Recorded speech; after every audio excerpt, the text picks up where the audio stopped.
پاکستان کے اندر مدارس کی رجسٹریشن کا معاملہ ناظرین کافی پرانا ہے، کیونکہ 2 دہائیاں پرانا ہے۔ جنرل مشرف کے زمانے میں بھی یہ ایشو اٹھا تھا، ایک مدرسہ بورڈ بنا تھا، سارے لوگ خوش تھے، معاملات آگے بڑھے، پھر درمیان کے اندر اختلاف رائے ہو گیا۔ 2019 میں سابقہ جو تحریک انصاف کی حکومت ہے اس وقت ایک نیا قانون پاس ہوا اور اس وقت تمام علماء نے اس قانون کو مانا۔ پاکستان علماء کونسل کے جو چیئرمین ہیں موجودہ مولانا طاہر اشرفی صاحب، انہوں نے اگلے دن ایک پریس کانفرنس کی چند دن پہلے، اور وہ حوالہ بھی دیا کہ سب کچھ ٹھیک تھا جب یہ قانون پاس ہوا تھا 2019 میں۔ مفتی منیب الرحمان صاحب نے کیے، پروفیسر ساجد میر صاحب نے کیے، افضل حیدری صاحب نے کیے، مولانا عبد المالک صاحب اور ان کے بورڈ نے کیے۔ جو معاہدہ ہوا کہ وزارت تعلیم کے ساتھ مدارس کو منسلک کیا جائے گا، اس معاہدے پہ دستخط ان تمام اکابرین کے ہیں۔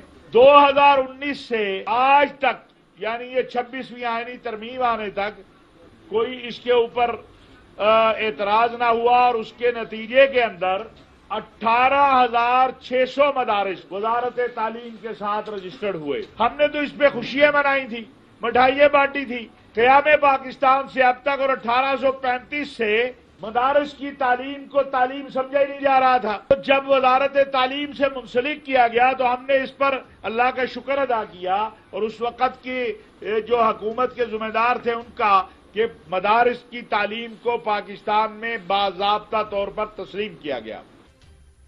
باضابطہ طور پر مدارس کی تعلیم کو منظور کر لیا گیا اور سارے خوش تھے۔ پھر ناظرین 26ویں آئینی ترمیم کا معاملہ سامنے آتا ہے۔ اس دوران جو ہے جمعیت علماء اسلام کے لیڈر مولانا فضل الرحمان صاحب کہتے ہیں ہمارے بھی چند ایک بلز ہیں، اس کو بھی پاس کرنے ساتھ ہی پھر آپ کو یاد ہوگا یہ جو سود کے حوالے سے کہ سرٹن ٹائم لمٹ رکھتی گئی، وہ بات مان لی گئی، اور یہ بل پاکستان سوسائٹیز ایکٹ کے تحت مدارس کی رجسٹریشن ہو سکے گی۔ بل ڈسکس ہوا، بل دونوں ہاؤسز کے اندر پاس ہوا، نیشنل اسمبلی سے بھی، سینٹ سے بھی۔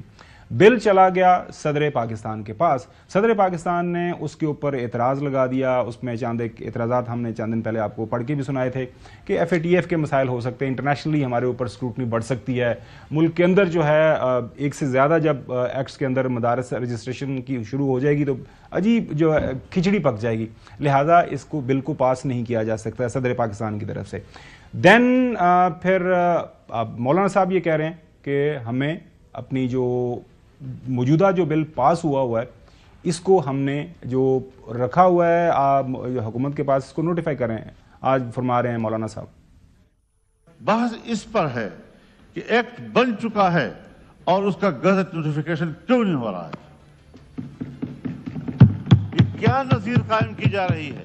اگر آج ہم نے اس پہ ترمیم پر گفتگو کی، اسے ایکٹ تسلیم نہ کرتے ہوئے اس پہ ترمیم شامل کر کے دوبارہ پارلیمنٹ کے سامنے پیش کی یا جوائنٹ سیشن بلایا، یہ آئین کی بھی خلاف ورزی ہوگی، اور ایک ایسی غلط نظیر قائم کریں گے آپ کہ آنے والے وقتوں میں ہر پاکستانی کے لیے، ہر پارلیمنٹ کے لیے، ہر حکومت کے لیے ایک مشکل چلی آتی رہے گی اور اس دستخط کی کوئی اہمیت نہیں ہوں گے۔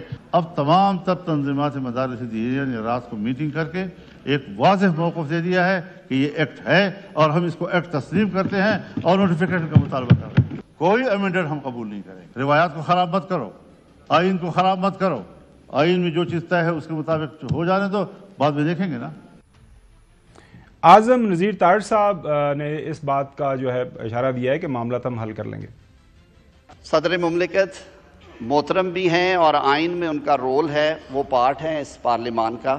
ان کی طرف سے ایک چٹھی آئی ہے، اس کو کھلے دل کے ساتھ ہم بیٹھ کے کانسٹیٹیوشن کے اندر رہتے ہوئے، اگر یہ بغیر جوائنٹ سیٹنگ کے کنسیڈر ہو سکتا ہے جیسے میں نے آپ کے سامنے رکھا، یہ بڑی کم اس طرح کی سچویشن پیدا ہوتی ہے۔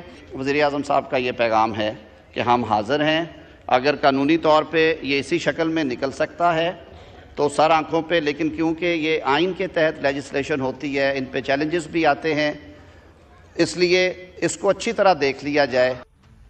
ناظرین وقت کی قلت کا سامنا ہے، اس موضوع کے اوپر ہم کل بات کریں گے۔ حسن ایک چھوٹی سی سٹوری بریک کرنا چاہ رہا ہے، جلدی پلیز کر دیجیے۔ سٹوری سر یہ ہے کہ جو کیبنٹ میں ایکسپینشن ہو رہی ہے اس میں مسلم لیگ نون کے لوگ شامل نہیں ہوں گے، وہ لوگ جنہوں نے PTI کو چھوڑا اور ٹریجری بینچز پہ بیٹھ گئے ہیں وہ لوگ شامل ہونے جا رہے ہیں۔